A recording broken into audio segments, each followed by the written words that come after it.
Las vértebras están separadas por estos discos que funcionan como un amortiguador en todo lo que sea la movilidad de la columna vertebral.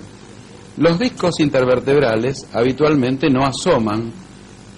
detrás de la pared posterior de las vértebras, como vemos acá, estas zonas de color celeste, que sería el disco, termina a la misma altura que termina la vértebra. Pero en este disco, que correspondería a cuarta, quinta lumbar,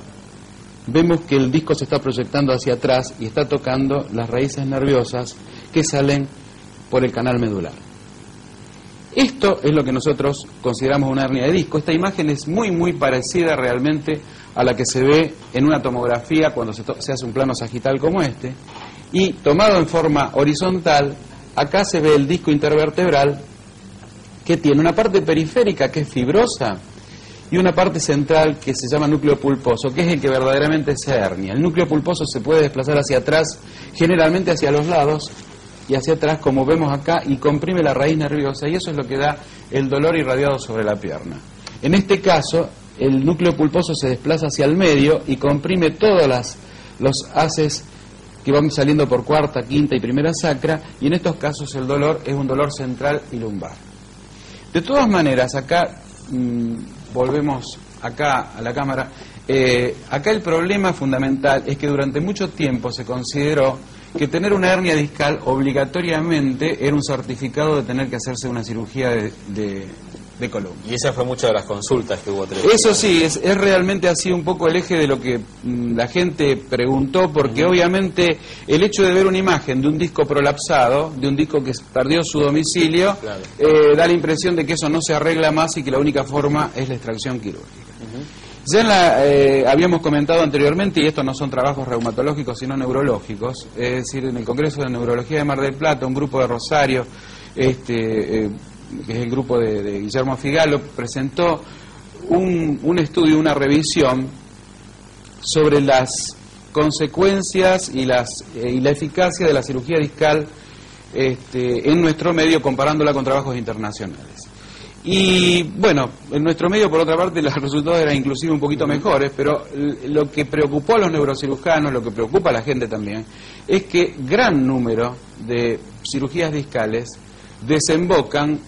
con bastante prontitud, no en forma inmediata, pero sí en forma inmediata, en la aparición de dolor crónico lumbar. Claro. Entonces, Guillermo Figalo hizo todo un estudio de cuáles eran las causas más frecuentes de ese quedarse con un dolor lumbar crónico después de una cirugía de columna, y los índices eran particularmente altos, tanto en nuestro país como en el exterior, en series que eran de 3.000, 5.000 personas, no era así tomado con 5 casos, claro, y que prácticamente entre un 40 y un 45% de personas operadas de discopatías lumbares quedaba con dolor crónico residual, lo cual realmente, cuanto menos, es una advertencia para los casos en que hay un dolor lumbar muy reciente,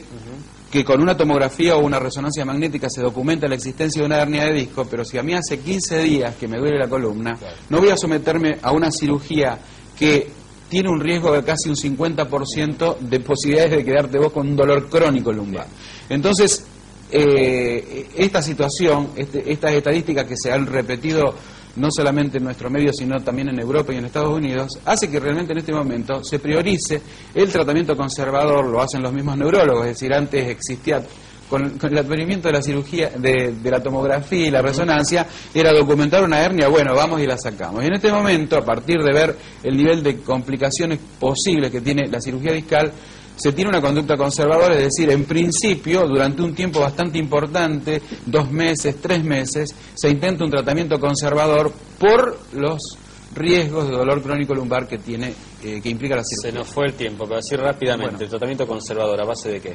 El tratamiento conservador es justamente donde no se recurre a la cirugía, en muchos casos se inmoviliza la columna con un corset, se hace medicación antineurítica, no solamente medicación analgésica, que es importante, por supuesto, porque el paciente sufre mucho, pero se hace medicación antineurítica y se hacen algunos recursos fisioterápicos como para que el disco se vaya reacomodando y el dolor se va. Bien. Bueno, vamos a seguir recibiendo llamados seguramente, los contestaremos la próxima vez. Gracias por estar con nosotros.